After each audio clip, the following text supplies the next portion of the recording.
एक बार हजरत मूसा अलैहिस्सलाम अपने घर के बाहर बैठे हुए थे।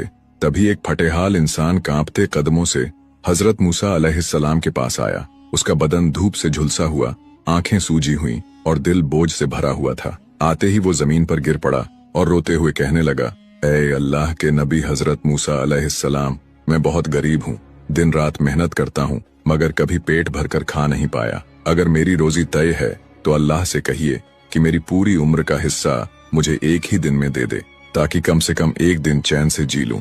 हजरत मूसा अलैहिस्सलाम ने उसकी बात सुनी और नरमी से सिर हिलाया। फिर तूर पर्वत की ओर रवाना हुए, जहां वो अल्लाह से हम कलाम होते। उन्होंने इल्तिजा की, ऐ मेरे रब, एक बंदा है जो टूटा हुआ है, थका हुआ है और तुझसे ये मांग कर रहा है कि उसे उसकी सारी रोजी एक ही दिन में दे दी जाए। अल्लाह ताला ने फरमाया, ऐ मूसा, जो वो मांग रहा है मैं दे देता हूँ, मगर याद रहे ये उसकी आजमाइश भी है। कुछ महीने गुजरे। जब हजरत मूसा अलैहिस्सलाम दोबारा उसी इलाके से गुजरे तो आंखों ने वो मंजर देखा जो उम्मीद से कहीं ज्यादा था। वही इंसान अब रईस था। घर बड़ा, मेज पर खाना ढेरों और दरवाजे पर कई लोग, कुछ मदद मांगने, कुछ शुक्रिया कहने।